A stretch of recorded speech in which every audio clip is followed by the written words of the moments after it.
This old bitch is ludicrous. Don't you think that you're the reason why your husband is no longer interested in you? No wonder he cheats on you. That's right. Naomi is much younger and much better than you. Who wants an old woman close to 40? So, shall we divorce? Of course, you idiot. File for divorce now. That's an order. I left them with mixed feelings of despair, revenge, and relief. As I reached into my pocket and grabbed something, a smile came up on my face. Well, goodbye. I'm Della, a 37-year-old housewife. My husband, Levi, is a salesman. I met him through work when I was single.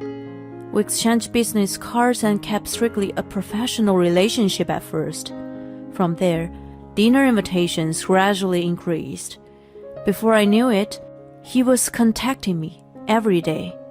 His enthusiastic approach pushed me to become his girlfriend. I knew from a test I took a while ago that it was difficult for me to have a child. My long-time dream of having a happy home with my husband and children was crushed, and I experienced such devastation that I was almost suicidal. Both Levi and my parents were getting to the age when they desired to see their grandchildren. I told them about my condition before they started asking. Both parents were sympathetic. Levi also said, "I want to be with you, Della, no matter what." Those words helped me to overcome the sadness of not being able to have a child. When we got married, we decided to build a fulfilled life for the two of us. 10 years has passed since then. His gentleness of those days were nowhere to be found. We even stopped having meals together. He came home after midnight every night and went to sleep without taking a shower. In the morning, he woke up just in time to go to work. "Are you going to be late again today?" Yeah, I have to work late. On his days off, he usually went out to play golf with his clients. When we had planned to go out together for the first time in a while, he canceled at the last minute, saying that he had received an invitation from his best client. I was just a housewife who wanted to support him achieving his career goal. However, by this time, we barely spoke a word to each other. At such times, "Tomorrow is your birthday, isn't it? Let's go out to dinner for a change." I was really surprised by his unexpected suggestion.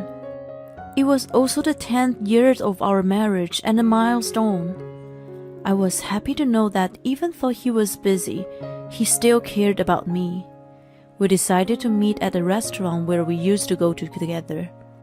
The next day, I put more effort into my outfit and makeup than usual and headed to the restaurant I reserved. Where is he? When the appointed time came, Levi was nowhere to be seen. He didn't respond to my calls and texts. Around the time I was getting uncomfortable with the glances from the waiter, I finally received a call from him. "Sorry, I can't make it tonight." "Are you serious?" "I'm sorry. I still have work to finish. See you later." I was stunned when he hung up on me. What a birthday. I felt bad for the restaurant, but I lost my appetite from feeling empty and humiliated and left the place. Levi came home past midnight as usual. I was lying in the bed, but my mind was strangely clear and I could not fall asleep. Normally, I acknowledged him, but I feel like I would explode with emotion if I opened my mouth. I pretended to be asleep. He took off his suit and crawled into bed without taking a shower. That night too, he reeked of alcohol and the scent of perfume. It was the smell that had been on him for a while. As he slept peacefully, I recalled a conversation I had with a friend. "I've decided to get a divorce." What? When I met up with her for a coffee, she confided me. The cause was her husband's infidelity. "He comes home late every night. smelling of alcohol and perfume. I know he's cheating on me." Indeed, he was cheating on her.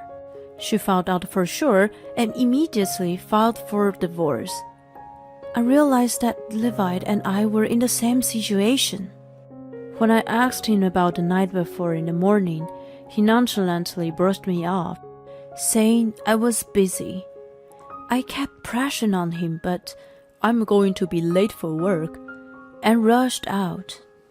I called my friend and asked her for advice. That's definitely cheating. It's unforgivable. Hearing that, I started simmering with anger.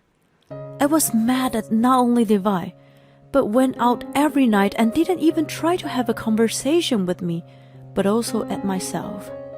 Even thought our marriage had long cooled off, I pretended not to notice. I still don't have any solid proof that he's cheating on me. My friend referred me to a private investigator whom she used to build her case. I decided to do the same. The fee was quite expensive, but I considered it as a cost to move forward. I paid it out of my savings, and in no time, I was presented with proof of the affair. The photos show Levi and a young woman walking arm in arm like lovers. They were shopping at a designer's brand boutique and dining at an obscure French restaurant. Then there were photos of them going into a hotel. The woman in the pictures was a college student called Naomi. She was 15 years younger than him. She worked as a bartender in the restaurant near Levi's office. He was a regular there, and there was how they met. He supposedly fell in love with her at first sight. There were pictures of them drinking heavily at the bar. I knew he was cheating on me. He came home late, didn't eat at home, and smelled of alcohol and perfume. It all made sense. The more I looked at the evidence, the clearer it became that he was spending a lot of money to be with her. Where did all this money come from? I checked online banking in haste. He had taken money out of the retirement savings to finance his affair. There was hardly any money left in the account. I fell to my knees. I can't believe I've been with such an idiot for 10 years. Fury came up from deep inside me. He chose his selfish desire over the future of our marriage. The moment I realized it, I decided to divorce him. I became clear-headed from that point on. I knew that even if I confronted him with the evidence, he would come up with excuses.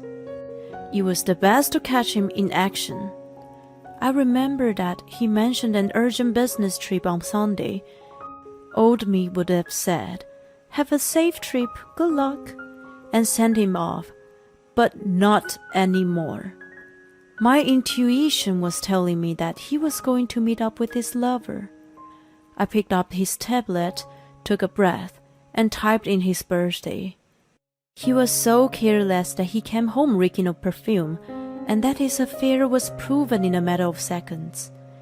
It was easy to guess the password. He was not only careless, but a moron. I unlocked it and looked for some information. There were no messaging apps, and I couldn't find any communication with his lover. I found confirmation of an Airbnb booking in his email though. I immediately recognized the famous glamping site and noted the cabin number he had reserved. The day of booking was the Sunday. He was supposed to have a business trip. He'd better watch out.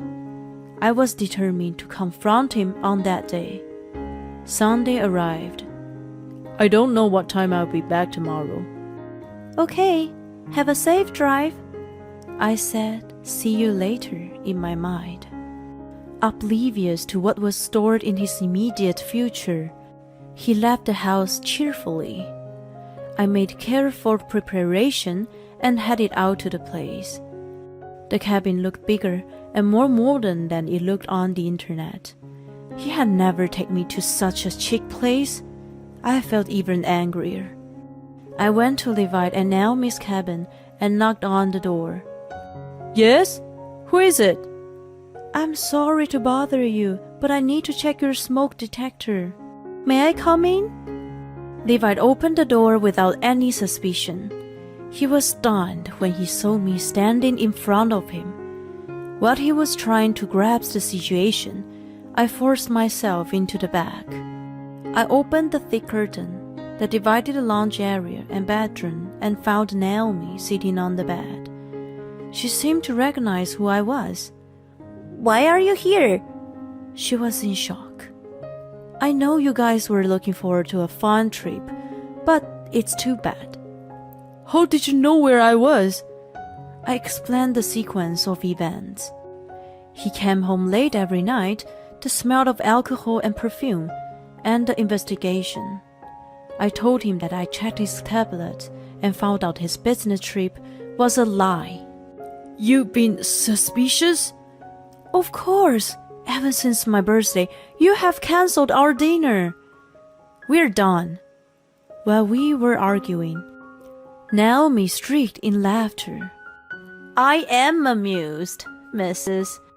Have you ever thought that maybe you're the reason he's not interested in you?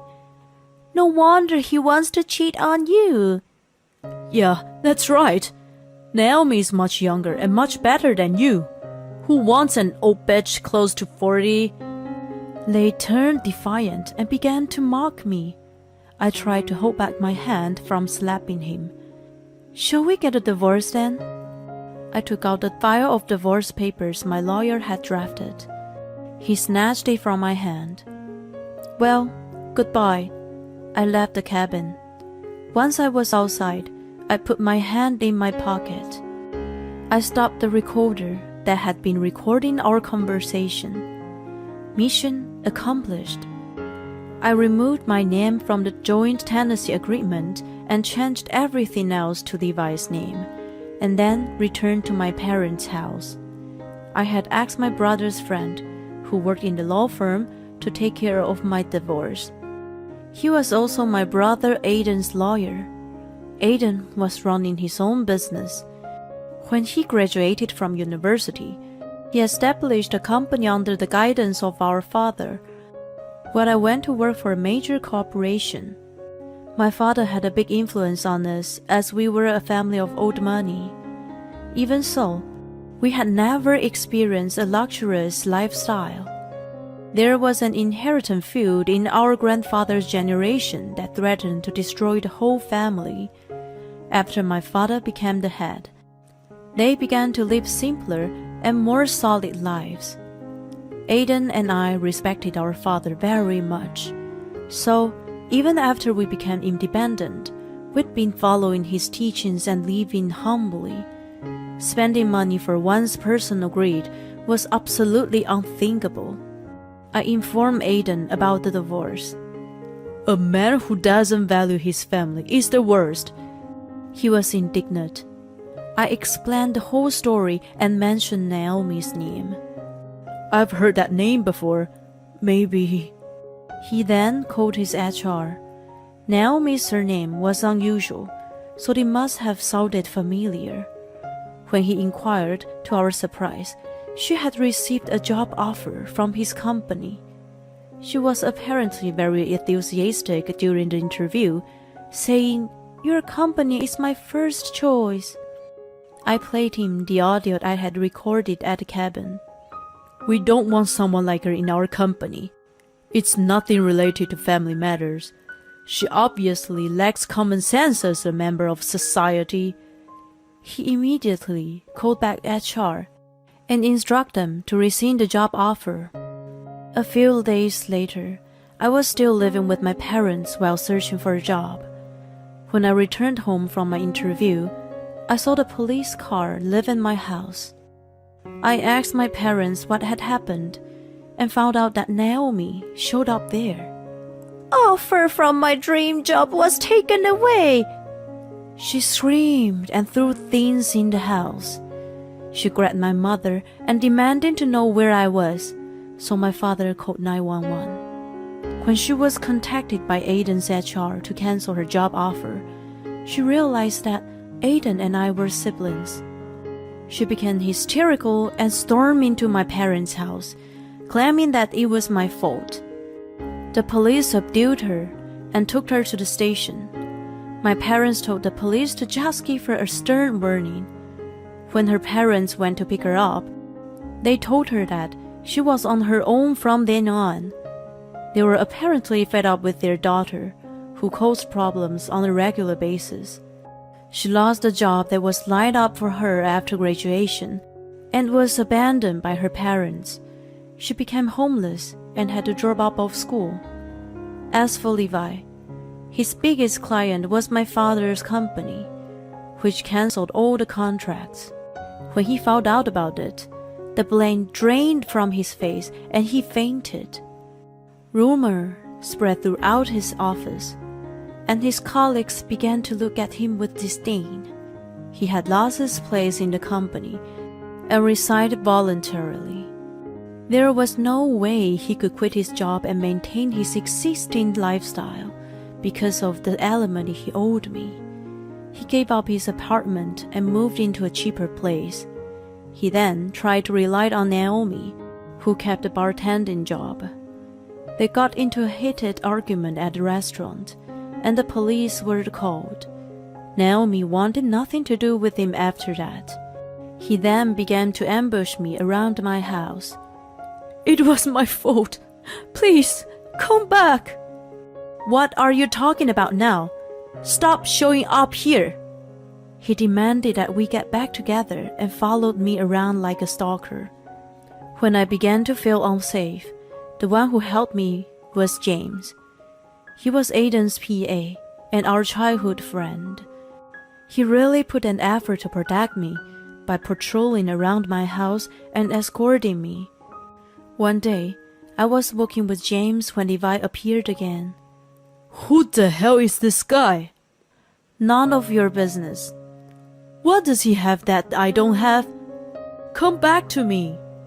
When he grabbed my arm, James quickly shook off his hand and, with a brilliant move, he threw Levi off of the ground. James was a judo grandmaster. He worked as a PA and also served as a bodyguard at Aiden's company. Some girls in the neighborhood witnessed the scene. Who was that? A stalker? Ew! That move was awesome. I got a good video.